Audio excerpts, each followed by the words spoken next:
Amém, meus irmãos, podei-vos assentar. Salmo de número 23. Podei-vos assentar. Glória a Deus. Graças a Deus. Salmo de número 23. A gente vai decorar aqui, né, esse salmo. Mas vamos ler mais uma vez ele todo, porque são só 6 versículos aqui, 6 versos no Salmo 23. E assim nos diz a palavra do Senhor. O Senhor é o meu pastor e nada me faltará. Guia-me, deitar-me faz em verdes pastos. Guia-me mansamente às águas tranquilas. Refrigera a minha alma. Guia-me pelas veredas da justiça por amor do seu nome. Ainda que eu andasse pelo vale da sombra da morte, não temeria mal algum, porque tu estás comigo. A tua vara e o teu cajado me consolam. Preparas uma mesa perante mim na presença dos meus inimigos. Unges a minha cabeça com óleo e o meu cálice transborda. Certamente que a bondade e a misericórdia me seguirão todos os dias da minha vida. E eu habitarei na casa do Senhor por longos dias. Amém. Se você puder, só curva a sua cabeça. Pai, nós continuamos dependendo da sua misericórdia. E mais uma vez eu quero pedir que o Senhor Espírito Santo possa nos conduzir nesse momento em graça na sua presença. Que a sua palavra, meu Deus, possa brotar em nosso coração como água viva, nos trazendo da sua abundância, da sua presença, e nos trazendo, meu Deus, da sua direção sobre nós. Em nome de Jesus, amém. Jeová, glória a Jesus. Eu preciso desse tablet que está na sua mão. Eu preciso desse tablet que está na sua mão, meu irmão. Glória a Jesus. Graças a Deus.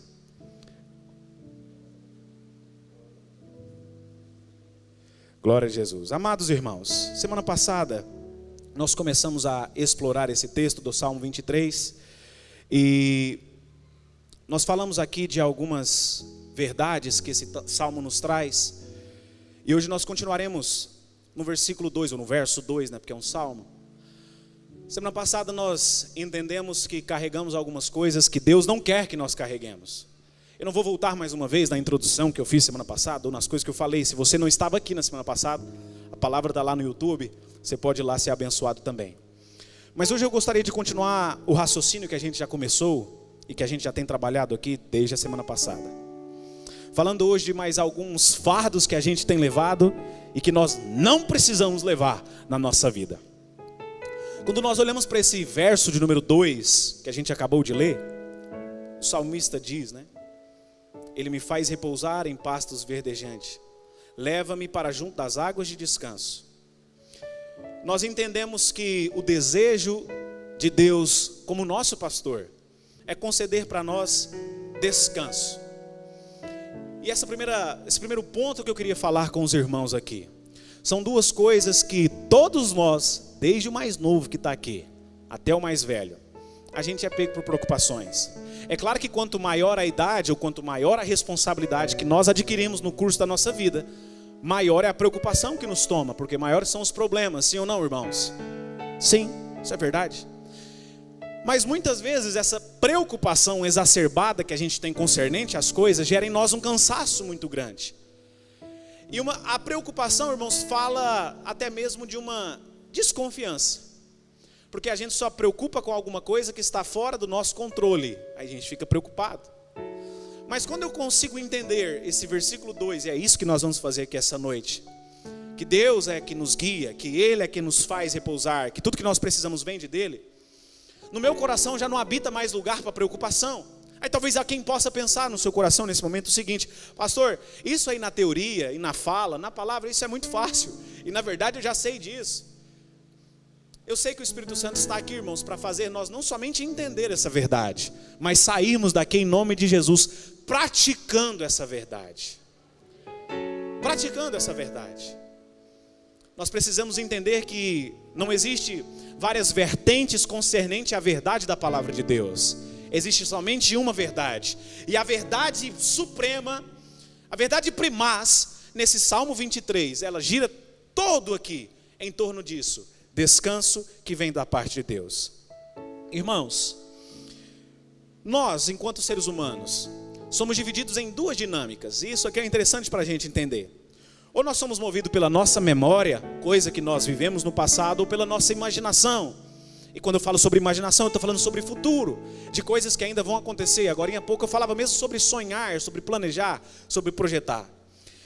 Mas o grande problema da geração que tem vivido nos nossos dias, e eu e você fazemos parte dessa geração, é que as pessoas têm gerado um grande problema concernente a isso. Ou elas estão vivendo demais por memória, ou estão vivendo demais por imaginação. E quando a gente fala sobre memória, a gente fala de depressão. Quando a gente fala muito de imaginação, a gente fala de ansiedade, porque a gente começa a gesticular como é que as coisas vão acontecer. E isso passa a gerar em nós preocupação. Ou a gente está muito preso no passado, ou então a gente está muito preso no futuro. Difícil eu e você, isso é para todos nós. Dificilmente eu e você conseguimos viver no hoje, no agora, no presente. Ou a gente está se questionando, levando alguma culpa que aconteceu para trás, ou então está gesticulando sobre alguma coisa que ainda vai acontecer.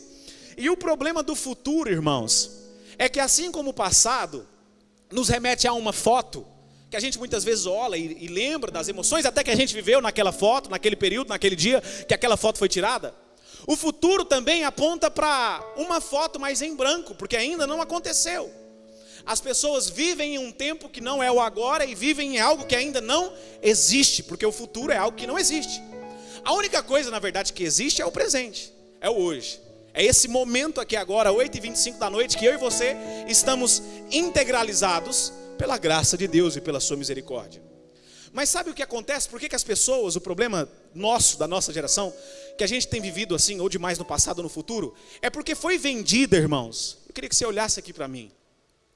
Foi nos vendida uma falsa ideia, ou uma falsa interpretação da Escritura, que a felicidade ela só está no final da linha. Ela só está lá na linha de chegada. E quando a gente para observar a nossa vida como uma linha, a gente vê que dentro dos nossos sofrimentos, dos nossos problemas, às vezes essa linha é longa demais. E está muito longe de eu chegar para o final. Aí a gente sempre quer que o amanhã chegue logo, achando que a felicidade está lá na frente e nunca aqui no presente. Imagine você comigo essa cena que eu vou te relatar aqui.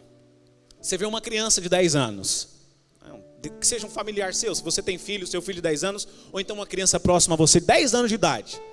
E aí você chega no quarto dessa criança, ela está chorando e muito chorando, e você pergunta: o que foi, meu filho? Por que você está chorando desse jeito? Aí ela vira para você e diz: não, eu estou chorando assim, porque e se eu não passar na faculdade de medicina?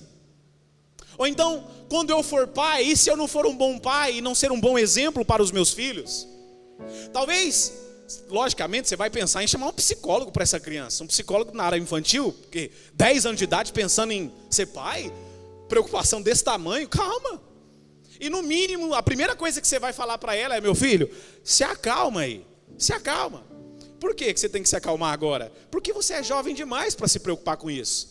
Quando chegar a hora de você fazer o vestibular, você vai saber o que fazer. Quando chegar a hora de você ser pai, você vai saber como ser um bom exemplo, você vai saber ser pai para os seus filhos. Então não sofra antecipadamente com isso, porque quando chegar a hora, você vai saber. E eu e você, irmãos, carregamos esse fardo, dessa preocupação, e ficarmos cansados antes da hora. Porque a preocupação gera isso, ela gera o cansaço. A força que a gente deveria estar colocando no presente, no agora, a gente está colocando no futuro. A gente está colocando nas coisas que ainda vão acontecer. Isso gera um cansaço muito grande, irmãos. Porque é difícil ficar carregando essa bagagem toda. E sabe, irmãos, como é que isso se realiza nas nossas vidas? Coisas que ainda nem aconteceram. Por exemplo, você que tem filho pequeno que aqui está, ou se esse exemplo não couber para você, pense em algo que caiba nesse sentido. Mas você tem um filho pequeno. Você vai ter a educação dele primária, depois a educação do colegial, e aí depois vem a fase mais cara, que é a fase da faculdade, né? E dependendo da faculdade que ele for fazer, é muito caro. Hoje, provavelmente, a faculdade de medicina deve estar R$8.000 a mensalidade. Tem gente que não tem nem condições. Como é que eu vou conseguir realizar o sonho desse meu filho de fazer uma faculdade de medicina? Não tem condições. E aí você passa a se preocupar antes da hora com algo que não tem que ser preocupado hoje, porque está longe ainda de acontecer. E quando chegar a hora, você vai saber o que fazer. Agora, perceba algo interessante comigo nisso aqui, irmãos. A preocupação, então, dentro dessa perspectiva que eu estou falando para você, ela divide a nossa mente. E o interessante é que, estudando sobre isso, em termos bíblicos e em termos gerais, a Bíblia no Novo Testamento ela foi escrita no grego, obviamente. E a palavra preocupação no grego, ela traz duas palavras, que eu até anotei aqui para falar para os irmãos. Meríminas é a palavra traduzida para o grego. A primeira fala sobre meriza, de dividir. E depois nous, de nous, né? Nous. Meriza-nos, divide a mente. Ou seja, a ansiedade, essa preocupação com o futuro, ela divide a nossa energia entre as prioridades de hoje e os problemas de amanhã.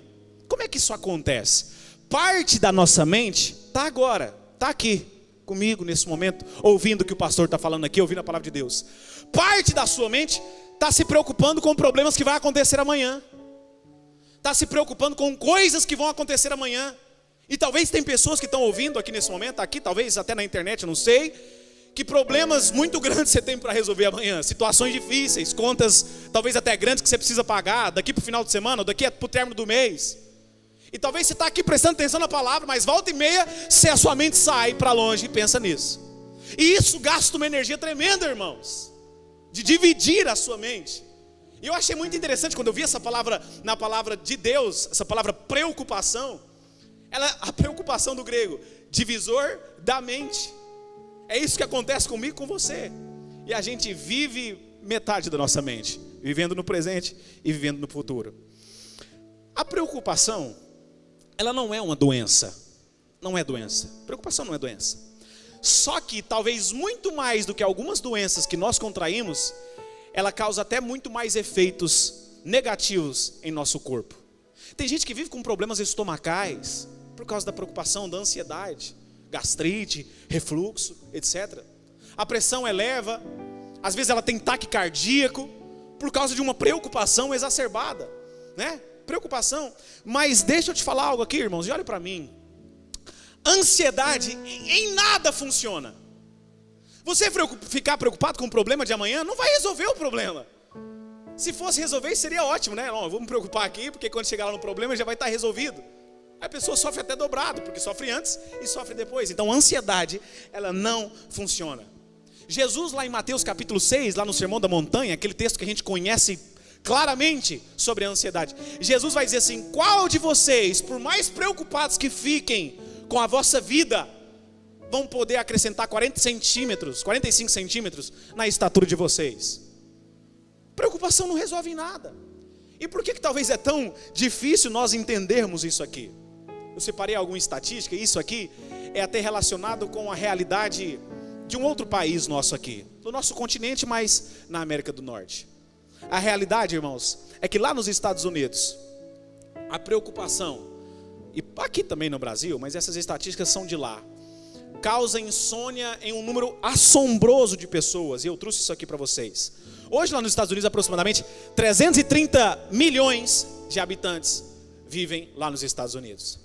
E desses 330, 100 milhões de pessoas sofrem com a insônia, porque tem preocupação demais. Ou seja, irmãos, 1/3 da população dos Estados Unidos da América, isso nós estamos falando de um país muito mais desenvolvido que o nosso, que tem muito mais facilidade do que nós. Agora, imagine se a gente for trazer para a nossa realidade aqui no Brasil.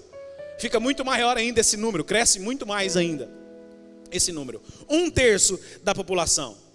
E aí, por causa dessa preocupação, por causa da insônia, a pessoa não dorme bem, ela passa a contrair diversas doenças no seu corpo. Dessas 100 milhões de pessoas, a cada ano, pelo menos 53 mil pessoas morrem por causa da ansiedade, irmãos. Isso é forte demais, né? Morrem por causa da preocupação, quase 60 mil pessoas morrendo por causa da preocupação. E o que mais assusta é que os casos mais severos que acontecem é entre a meia-idade. Não é gente muito velha ou gente muito nova. Meia-idade, gente entre 20 e 50 anos de idade que sofre com isso. Mas quando chega-se na terceira idade, dos 50 até o resto da vida, 75% da população tem sofrido com preocupação, com ansiedade. 75% da sociedade. Irmãos, e olha só, esse número ele tem crescido cada dia mais. Há 20 anos atrás, 2001, 2002 aproximadamente, esses números que eu citei para os irmãos aqui, eles eram 40% menor. Ou seja, subiu mais do que a metade. E na verdade essas estatísticas aqui são de 2019. Com certeza, pós-pandemia isso aqui deve ter crescido ainda mais. Gente com mais preocupação. Os irmãos estão aqui comigo? Amém. Só para ver se estão ligados aí mesmo. Então, irmãos, e eu por algum tempo eu até ria disso aqui, né? Gente com insônia. Eu falava assim, como é que não consegue dormir? É tão simples, deitar e dormir. Eu até um certo tempo ria disso aqui, irmão Zé Luiz. Mas a partir do momento que a vida foi passando, os problemas foram chegando, as preocupações foram chegando, os deveres foram chegando, aí eu passei a entender isso aqui. Porque tem momentos que a gente deita, e você que tem sofrido nisso esses dias, você vai se ver nessa situação. Tem momento que a gente deita no travesseiro, a gente está cansado fisicamente. A nossa mente está cansada, mas a gente simplesmente não consegue dormir. A gente fecha o nosso olho, rola para um lado, rola para o outro e não consegue dormir. E às vezes a gente até se indaga assim, meu Deus, mas eu estou tão cansado, era tão fácil aqui dormir. Mas a nossa mente não desliga. Aí no momento que a nossa mente tinha que desacelerar, diminuir a marcha, parece que aí é que ela engrena mesmo, né? 200 por hora. É tanto pensamento que vem na nossa mente. E a gente vai ficando preocupado, e isso gera um cansaço sem precedentes na nossa vida. Sabe, irmãos? E o que isso gera? Pessoas com trabalho demais e sono de menos, o que vai acontecer com essa pessoa? Ela vai andar cansada, ela vai andar sem força, ela vai andar sem perspectiva, ela vai andar sem esperança, ela vai andar sem projeção que as coisas vão melhorar, porque ela está trabalhando demais, descansando de menos, e está carregando esse fardo do cansaço. E como eu perguntei agora há pouco para os irmãos, e por que é que a gente está tão cansado? São inúmeros os casos, né, irmãos? Se eu fosse perguntar para vocês aqui, na verdade, todos têm motivos diferentes. Às vezes são traições que a gente sofre por parte de pessoas que tínhamos por perto da gente. Às vezes são dívidas que nós contraímos e a gente passa a andar preocupado. E o nosso corpo físico, ele passa a estar cansado, porque está preocupando com alguma coisa. E dentro ainda daquelas estatísticas, irmãos, olha isso que eu vou te falar nesse momento. Quando eu li isso aqui, eu achei que era por ano, né, também. Mas por dia, irmãos, 42 milhões de toneladas de remédios são consumidos por pessoa. Para a pessoa tentar dormir, para acalmar, para ver se mais livre. 42 milhões de toneladas. Isso aqui já é uma estatística do Brasil, tá? Já não é dos Estados Unidos mais. 42 milhões de toneladas são vendidas em remédio e consumidas todos os dias. Pessoas que não conseguem dormir mais tranquilamente, e o sono dessas pessoas são sonos químicos. Só dorme à base de remédio. Só dorme à base de tarja preta, porque se assim não for, não consegue. E como se não bastasse esse cansaço físico, a gente ainda passa a estar cansado na nossa alma, no centro da nossa existência. E talvez as pessoas, por tanto consumir remédio, né, passa a ficar ainda mais dependente. Aí chega no momento que o efeito do remédio acaba, o painel de combustível ali da nossa mente está vazio, a gente ingere mais remédio, buscando tirar este cansaço que a gente está levando dentro de nós. Não são poucas pessoas, irmãos, que estão assim hoje, são muitos. E são pessoas que às vezes são tomadas por um pensamento assim, não, porque se eu ficar pensando nos meus traumas do passado, de alguma maneira eu vou resolver eles, revivendo as emoções que já passaram, e isso traz preocupação também, porque preocupação, como eu disse, não é só no futuro, mas também relacionada às coisas que passaram. Agora, perceba comigo isso aqui, irmãos, nós somos criaturas eternas. A palavra do Senhor nos diz através de Salomão em Provérbios que quando Deus nos criou, Ele colocou algo em nós chamado eternidade. Fala sobre que nós não passamos. Quando nós morremos, há uma vida após isso aqui, uma vida com Deus. E nós somos criaturas eternas. E por sermos criaturas eternas, volta e meia, perguntas nos vêm à tona. São perguntas do tipo, de onde eu vim? Para onde que eu vou? Qual que é o projeto de Deus na minha vida? O que eu tenho que fazer? Qual que é o significado da minha vida? E muitas vezes, se essas perguntas forem ficando sem respostas, a gente vai ficando ainda mais cansado. Agora, o que me chama a atenção aqui em relação a problema de descansar. A gente falava sobre ovelhas semana passada, a gente vai continuar falando nesses dias. Mas perceba comigo, existe uma criatura que não consegue descansar se tudo não estiver na mais perfeita ordem. Não é o cachorro nem um gato, não. Porque o cachorro e o gato cochilam o tempo todo, né, irmãos? Deu um tempinho ali, se não tiver nada acontecendo, eles vão lá, dormem, cochila. muito menos os ursos, porque os ursos hibernam, né? Fica ali meses e meses hibernado, dormindo tranquilamente. Ou então talvez o bicho preguiça, né? E quando eu era na minha época de solteiro, eu acho que eu era um bicho preguiça, né? O bicho preguiça, ele dorme aproximadamente 20 horas por dia, né? Tem gente que tem essa facilidade, né?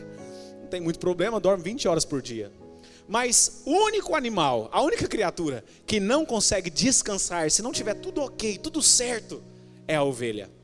A ovelha, ela precisa que tudo esteja em ordem. Ela não pode estar ameaçada por predador, não pode ter insetos ali rodeando a cabeça dela, porque às vezes ela contrai algum tipo de ferida, porque senão ela não consegue descansar. O pasto que ela tem que estar tudo em perfeita ordem. Resumindo isso aqui, ela tem que estar alimentada, tem que estar com o estômago cheio, para ela poder descansar. Isso aqui vai fazer total sentido para você entender isso aqui essa noite. E o que as ovelhas precisam então? Elas precisam da ajuda do pastor. E o pastor, em um nível até físico mesmo, em um nível material, o pastor está acima das ovelhas, porque é o pastor que está conduzindo as ovelhas. Sim ou não, irmãos? Então o que as ovelhas precisam não é saber cuidar de si mesmas, uma autoajuda delas ali, até mesmo porque elas não conseguem se cuidarem por si só. O que as ovelhas precisam é uma ajuda do alto, uma ajuda que vem do pastor. E quando isso acontece, quando o pastor as ajuda, elas então conseguem descansar, porque ela está sendo guiada pelo pastor. Nós lemos aqui esse versículo 2, e nesse verso Davi, ele usa dois verbos aqui: deitar e guiar. Só que ele não fala quem é que faz deitar ou guiar. Deitar me faz, ele guia-me, ou melhor dizendo, guia-me. Ele não coloca o pronome antes, ele não coloca ele. Só que ele está se referindo ao pastor que faz isso. São pronomes aqui que estão de tratativo, né? De tratamento, que estão ocultos dentro desse versículo 2. Ele. E quem que é o está no comando? Quem que é esse ele aqui? É o pastor. É o pastor que guia, é o pastor que conduz. Então, perceba comigo. Quando fala de guiar, é o pastor quem escolhe a trilha. É o pastor que faz a ovelha andar no caminho. E mais do que guiar, quando o pastor faz deitar, ele já preparou todo o pasto. Tudo já está preparado para que a ovelha então possa deitar e descansar. Ou seja, irmãos, o que eu quero dizer com isso aqui? O trabalho, ele é todo do pastor. O trabalho é todo do pastor. Qual que é o trabalho da ovelha então? É descansar. Irmão, irmã, seu único trabalho é descansar no seu pastor. Tem um hino antigo que sempre que eu estou assim, querendo tomar conta demais das coisas da minha vida, eu sempre coloco ele no meu coração, canto ele, lembro dele, para entender que o trabalho não é meu, o trabalho é de Deus. É meu, somente meu, todo o trabalho, e o teu trabalho é descansar em mim. Quando a gente passa a entender isso, irmãos, por maior que seja a dificuldade que a gente esteja vivendo hoje, e talvez seja um problema muito grande, a gente entende que o nosso pastor já preparou o caminho para nós, que o nosso pastor já preparou o pasto, significa, já preparou a provisão para que a gente possa deitar em segurança e em provisão da parte dele.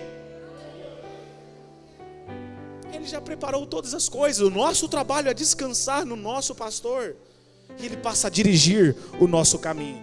Quando vem pedras no caminho, o seu pastor fala para você: meu filho, não pise aqui, porque se você pisar aqui, você vai tropeçar e pode cair. Então tem pedra aqui, tem uma curva aqui. E o que é mais interessante nisso aqui, ele nos guia. Eu gosto muito da passagem que o escritor aos Hebreus, no capítulo 4, verso 16, nos diz: portanto, irmãos, acheguemo-nos com confiança ao trono da graça de Deus, a fim, escute isso que eu vou te falar agora, a fim de recebermos ajuda em tempo oportuno. Ajuda em tempo oportuno. Quando não é o tempo de Deus ajudar a gente, Ele ainda não vai fazer, irmãos. Porque quando chegar o tempo de acontecer, você vai saber o que fazer. E como é que eu sei disso? Como é que eu posso viver isso? Chegando com confiança na presença desse nosso pastor, e entender que essa verdade, ela jamais vai voltar da mesma maneira que Deus dirige para nós em sua palavra. A verdade de Deus, irmãos, ela não passa, ela permanece em pé. E olha, O que é mais interessante isso, porque se o nosso pastor nos guia, significa que ele está na nossa frente ou atrás da gente, irmãos? Me responda.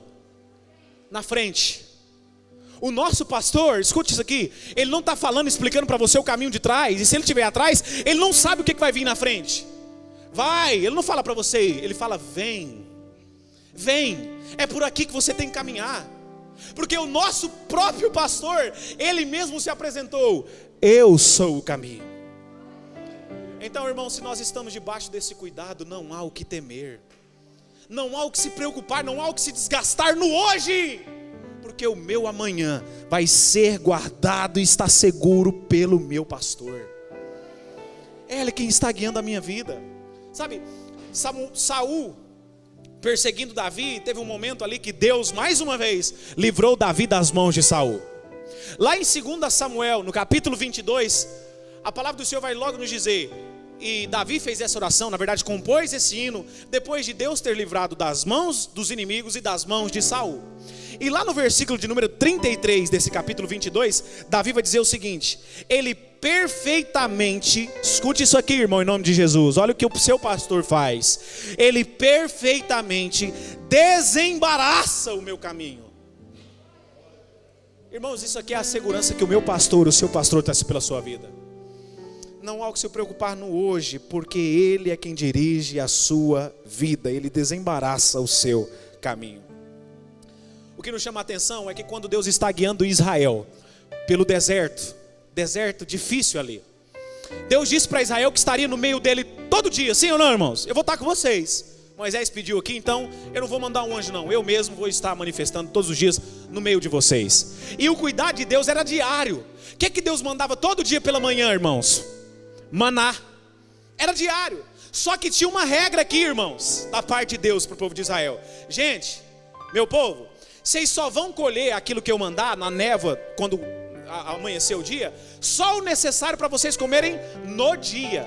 Não é para colher mais, com exceção da sexta-feira ali até às 18 horas, porque vocês vão colher a mais, porque no sábado não vai ter, e vocês precisam ter no sábado. O que aconteceu com aquelas pessoas que colheram a mais no dia anterior? No outro dia o maná apodreceu, deu bicho, não prestava mais. O nosso problema é que muitas vezes a gente quer, por nós mesmos, fazer com que a provisão seja na nossa vida. Agora, Deus sempre, irmãos, escute isso aqui, porque isso aqui é Deus falando no seu coração. Deus, ele nunca chega atrasado. Você já ouviu essa expressão?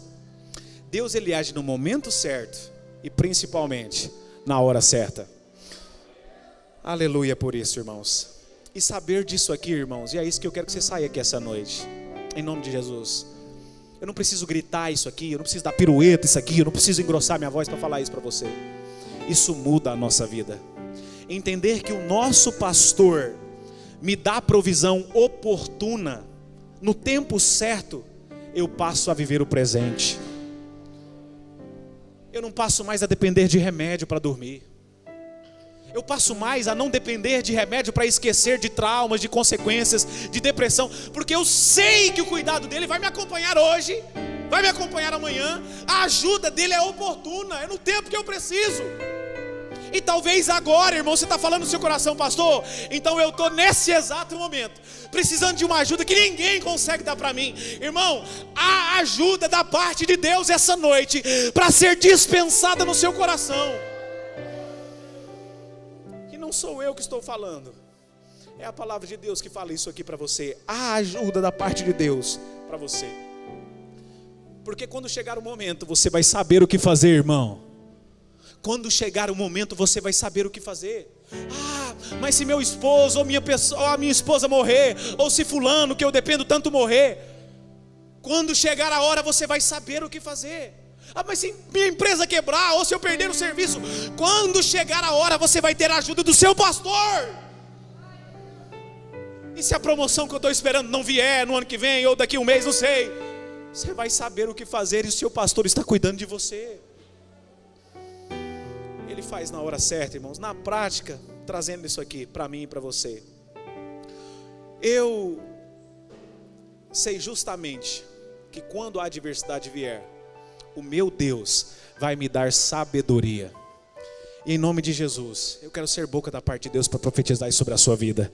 Que não vai faltar para você entendimento da parte de Deus, para saber o que fazer no tempo certo. Deus está derramando uma unção de sabedoria sobre a sua vida, para que você não seja pego pela preocupação e seja tomado pelo cansaço. Deus vai aliviar a sua alma, para que você possa entender que no tempo certo Ele vai te dar capacidade. Em nome do Senhor Jesus.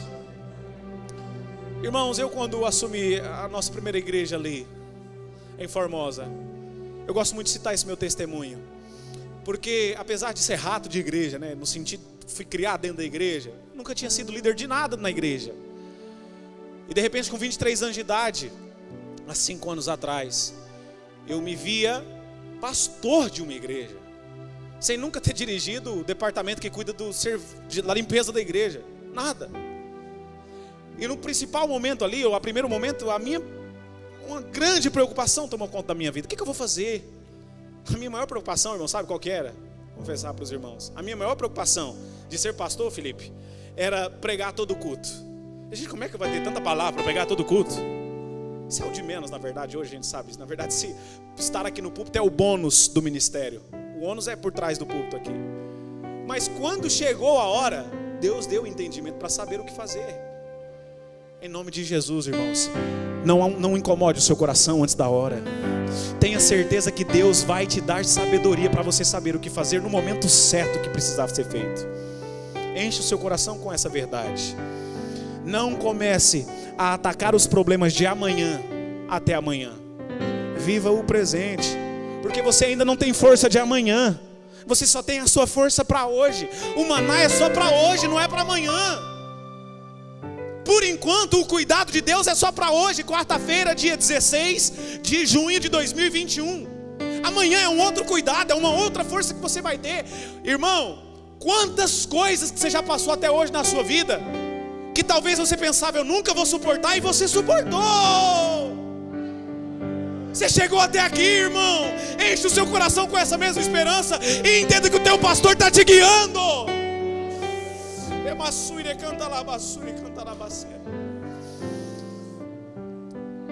Se ele te ajuda no tempo certo, irmão, você pode então fixar os teus olhos no seu pastor e descansar, porque o trabalho da ovelha é descansar. Isaías vai nos dizer uma verdade, capítulo 26, versículo 3. O Senhor conservará em paz aquele cujos olhos estiverem firmados nele. Deixa eu te falar, você tem duas escolhas, e essas escolhas estão acessíveis para você agora, nesse exato momento. A primeira delas, ou você pode olhar, a gente fala muito sobre isso, mas você vai entender o que eu estou falando aqui agora. Ou você pode olhar para as ondas gigantescas que muitas vezes se levantam sobre a sua vida. Ou então você pode olhar para o seu pastor que está caminhando sobre as águas. Ou seja, eu não estou nem aí se as ondas estão grandes, se o vento está acontecendo. Eu tenho poder sobre as águas mais agitadas da vida, porque sou eu quem fiz todas as coisas. Sou eu quem tem o controle de todas as coisas. Você sempre tem duas opções. Ninguém pode falar assim, eu não tive escolha, eu não tenho opção. Você tem a opção de confiar no seu guia, que é o seu pastor. Irmãos, nós precisamos nos alimentar com essa verdade, mudar o nosso foco e achar descanso em Deus. Achar descanso em Deus. Quando Deus vai dar os 10 mandamentos para o povo de Israel, Ele usa duas palavras para 3 coisas ali, né? No português, né? Não adulterarás, não furtarás, não matarás. Mas quando ele foi chegar na seção do descanso, algumas palavras não seriam suficientes, ou muito menos uma sentença completa, uma frase completa não seria suficiente, porque ele sabe que eu e você temos uma dificuldade grande demais de descansar. Veja comigo, irmãos, Êxodo capítulo 20, versículo 8 ao 11. Deus falando aqui sobre a sessão do descanso, que é um mandamento da parte de Deus. Ele dedica uma sessão inteira para isso. Deus, lembra-te do dia do sábado, para o santificar. 6 dias vocês trabalharão e farás toda a obra, mas o 7º dia é do Senhor, e não farás nenhuma obra, nem você, nem o seu filho, nem a sua filha, nem o teu servo, nem a tua serva, nem o teu animal, nem o teu estrangeiro que está dentro das tuas portas. Porque em 6 dias o Senhor fez os céus e a terra, e o mar e tudo que existe, e no 7º dia descansou. Portanto, abençoou o 7º dia e o santificou para o vosso descanso. É lógico que a gente sabe que não é propriamente mais o sábado, porque Jesus é Senhor do sábado, mas nós precisamos entender essa realidade espiritual, que o descanso faz parte da nossa caminhada com Deus. E aqui nessa sessão, Deus ele proibiu todas as alternativas que a gente poderia colocar. Bom, então se eu não posso trabalhar, então vou colocar meu filho. Então minha filha então. Não, nem seu filho nem sua filha não pode. Então eu vou colocar meu animal para trabalhar. Não, nem seu animal também não pode. Meu servo, também seu servo não pode. Então um visitante que vai estar aqui em casa vai trabalhar. Não, nem ele. É para você descansar. Você precisa descansar. É como se Deus dissesse assim para nós, irmãos, através dessa sessão. Se eu, sendo o criador de todas as coisas, criei o mundo em 6 dias, e no 7º dia, eu descansando, o universo não entrou em colapso. Se você descansar, as coisas não vão sair do lugar também. Você precisa confiar na minha soberania. Irmão, olha para mim aqui em nome de Jesus, todos vocês. Você não tem a obrigação de cuidar do mundo. Talvez há pessoas aqui essa noite que têm assumido muito problema de outras pessoas. Irmão, entende isso que eu estou falando? Nós devemos ajudar os outros, o máximo, até além das nossas forças. Se a gente puder fazer, sempre fazer. Mas você não tem como abraçar o mundo. A responsabilidade de cuidar do mundo não é sua. Pastor, então como é que eu posso fazer? É Deus quem faz. É Deus quem faz. Então se tem alguém que você está incomodado para ajudar aquela pessoa, descanse no Senhor. Descanse no Senhor. Sabe, irmãos,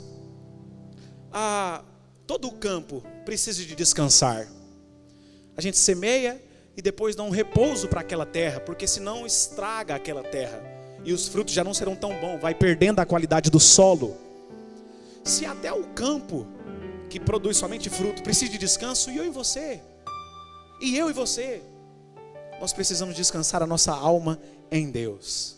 E em nome de Jesus, mais uma vez falando como autoridade sobre a sua vida aqui nesse momento, Deus há de trazer descanso para a sua mente, Deus há de trazer descanso para a sua alma, irmão, em nome de Jesus. Deus há de trazer descanso para o seu corpo, e Ele vai te conduzir em pastos verdes.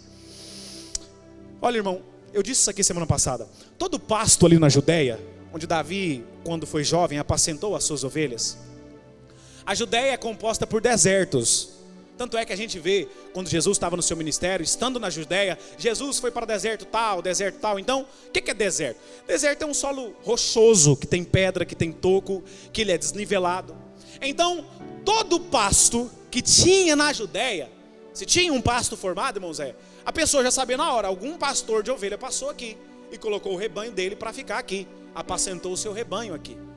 Por quê? Porque o trabalho do pastor era justamente esse, preparar o pasto. Então quando Davi diz assim, deitar-me faz em verdes pastos, o que Davi está falando? O meu pastor me faz deitar em seu trabalho terminado.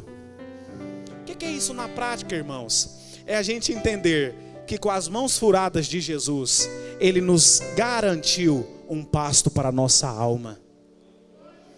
Eu vou repetir isso aqui para você. Através do sacrifício de Jesus, Ele nos garantiu descanso. Descanso para a nossa alma. Sabe o que Ele fez, irmãos? Ele arrancou todo o espinho que tinha na vegetação daquele solo. Ele arrancou toda a rocha do pecado que estava nos segurando e nos trouxe descanso. Se esconda nessa verdade, irmão, e aí você vai achar descanso. Eu quero já partir aqui para a conclusão e falar de mais um peso que a gente tem carregado. A gente fica preocupado, isso gera em nós esse desespero total.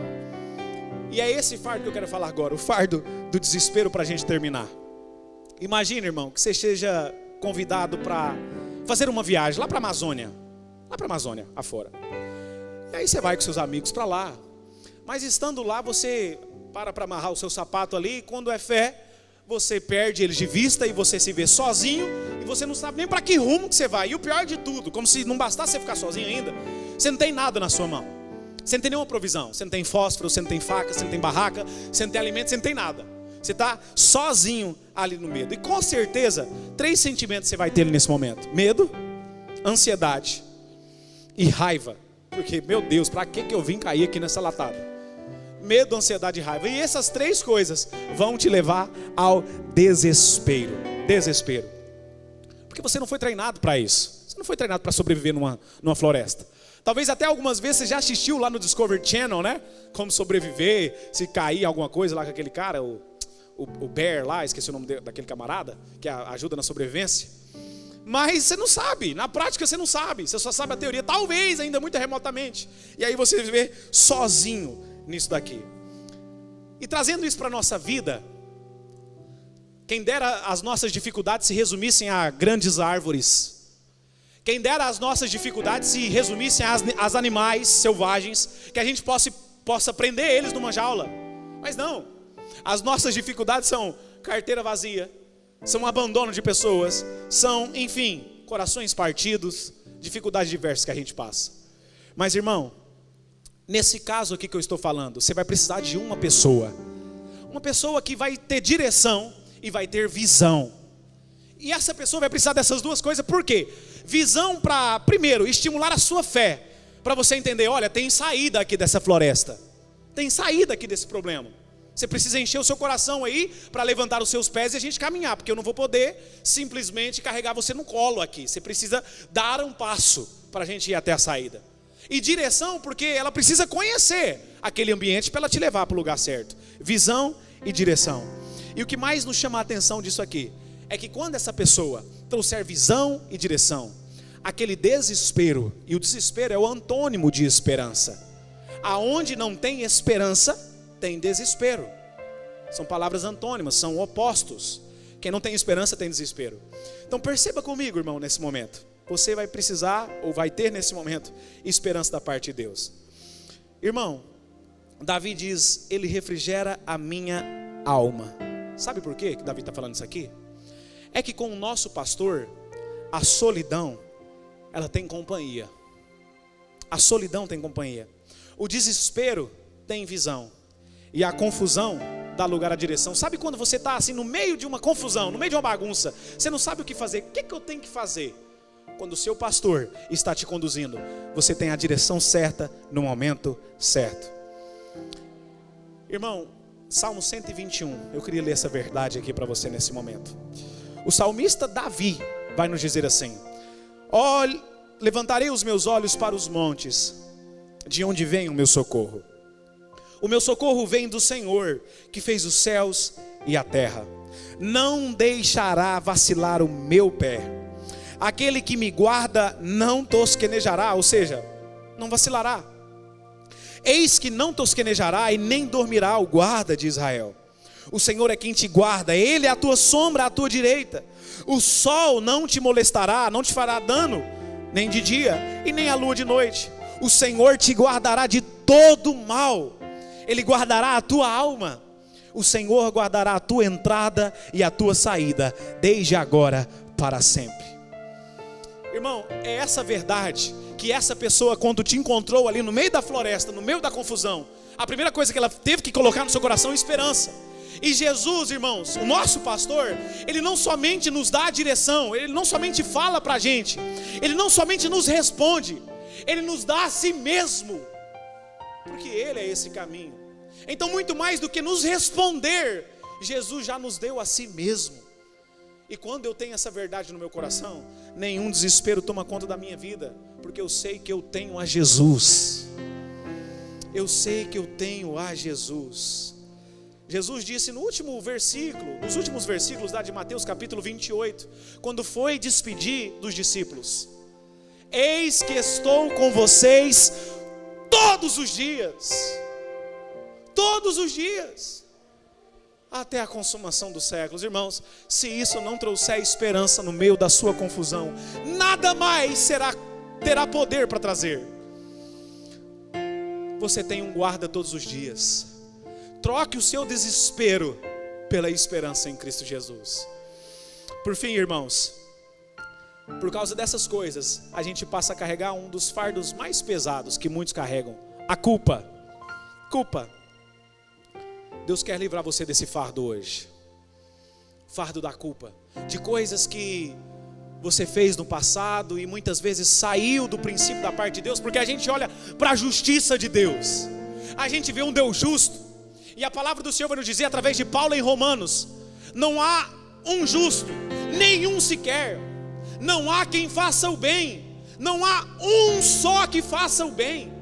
E tem muitas pessoas que às vezes caem no erro de falar assim: pastor, eu não sou ruim não, porque eu sou melhor que muita gente, então eu evito o pecado, eu tento ajudar os outros, dentro do que eu posso, né? Porque tem gente que é insuportável. Dentro do que eu posso, assim, na minha possibilidade, eu tento viver em paz com todos. Então eu não sou de tudo ruim. Mas irmãos, a própria palavra do Senhor vai nos dizer que a nossa justiça aos olhos de Deus, ela é considerada como um trapo de imundícia. É por isso que Paulo vai falar que não tem ninguém que é justo. E pela nossa própria justiça, olha aqui para mim que eu já vou terminar. Pela nossa própria justiça, jamais seríamos capazes de entrar na bodas do Cordeiro, na festa que hoje Deus está preparando. Como é que então eu posso entrar na sala do trono, no banquete que Deus está preparando para mim e para você, aonde os próprios anjos serão os garçons que vão nos servir? Como é que eu posso entrar nisso? Não é sendo bom, é entendendo que a misericórdia e a graça de Deus me alcança mesmo eu estando morto em meus pecados, em meu delito. Porque pela graça vocês são salvos. Fique de pé em nome de Jesus, irmãos. A palavra do Senhor nos diz que quando nós chegarmos naquele dia, nós veremos a Deus como Ele é. Porque hoje a gente enxerga Deus pelas lentes da fé, ou muitas vezes a gente enxerga a Deus pelas lentes de Moisés, de Abraão, de Davi, como a gente está falando aqui. Mas quando chegarmos, irmão, não sei se você parou para pensar já nisso aqui. Quando nós chegarmos naquele dia, nós veremos a Deus exatamente como Ele é em sua essência. Nós estaremos com Ele na eternidade. E essa alegria, irmãos, nos faz entender que nenhum fardo de culpa, que nada do que eu cometi ou deixei de fazer pode tirar a salvação, porque é sobre Ele, é sobre o sacrifício dEle. Então, irmãos, não adianta você carregar o fardo da preocupação, que leva ao cansaço, muito menos do desespero e desse da culpa que eu acabei de falar, porque o seu pastor, Ele já fez por você. Não precisa carregar o fardo e se esconder atrás de algum vício. Todo excesso esconde alguma falta.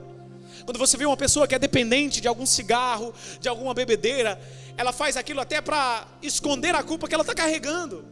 Quando você vê uma pessoa que nunca tem tempo, que sempre está com a agenda cheia, ela se esconde atrás dos compromissos para de alguma forma neutralizar a culpa que ela carrega. Ela precisa se esconder em alguma coisa. É por isso, inclusive, abrindo parênteses, não julgue ninguém por aquilo que ele faz. Ele está escondendo uma culpa, todo excesso. Você vê uma pessoa bruta demais no trânsito, você vê uma pessoa que nunca tem uma palavra passiva, ela está escondendo alguma culpa que ela tem na vida. Mas você não precisa carregar essa culpa mais, irmão. Oh, aleluia. Você não precisa carregar, sabe por quê? Porque essa imagem que Davi nos pintou aqui, que Ele nos guia, que Ele é nosso pastor, do versículo 3 que a gente leu aqui: refrigera a minha alma, guia-me pela vereda da justiça, por amor do seu nome. Existe um monte, esse monte chama-se Calvário, e esse monte ele é composto por o fardo da culpa. E no cume desse monte, irmãos, existe algo chamado cruz. Cruz é o símbolo da nossa redenção. Redenção significa liberdade. Oh, glória a Deus, irmãos, nós somos livres. Eu não sei como o Espírito Santo ministrou essa palavra nesse momento no seu coração, mas eu quero aqui nesse momento fazer um ato profético sobre a sua vida, como a gente já vem fazendo desde a semana passada. Os intercessores que aqui estão, eu peço que todos que estão aqui nesse momento façam um círculo aqui em volta da igreja do Senhor nesse momento. Nós vamos estar erguendo um clamor aqui, e talvez dentre essas culpas, esses fardos que a gente falou, você se identificou com algum deles.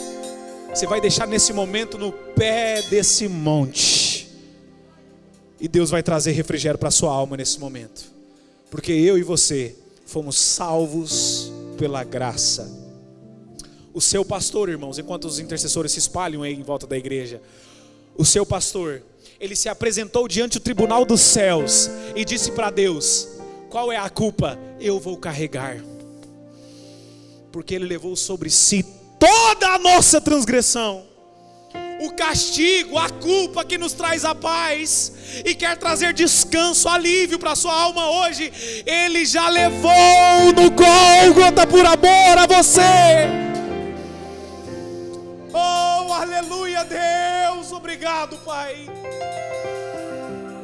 Tem alívio da parte de Deus para ser dispensado. Se ainda você não foi tocado, até nesse momento, Deus está querendo nesse instante, pelo Espírito Santo dele, tocar na sua alma para trazer refrigério, alívio. Curva a sua cabeça nesse momento em nome de Jesus. Pai, eu quero te apresentar nesse momento, ó Deus, cada coração que aqui está. Deus, nós sabemos que a partir do seu sacrifício nós somos novas criaturas. Nós sabemos, ó Deus, que a partir daquele peso que o Senhor carregou por nós, já não existe condenação, já não existe mais um passado que nos culpa, Pai. Deus, nos ajude nesse momento a deixar todo o fardo que nós temos carregado, do desespero, da preocupação, da culpa, Pai, aos pés da sua cruz, ó Deus. Nos dê a força, ó Deus, e a sabedoria para entender que na sua presença nós temos descanso, ó Deus. Na sua presença nós temos alívio, ó Pai. Toque nesse coração nesse momento, ó Deus, trazendo à tona, trazendo a verdade, trazendo a superfície, ó Deus, que o Senhor é o nosso pastor e refrigera-nos a alma, Pai. O Senhor é o nosso pastor, é o Senhor quem nos guia. O Senhor não nos deixa, ó Deus, faltar nada. Deus, encha o nosso coração com essa verdade, Pai. E eu quero ministrar aqui sobre esse coração apertado nesse momento, ó Deus, graça da parte do Senhor, Deus. Graça da parte do Senhor, Deus.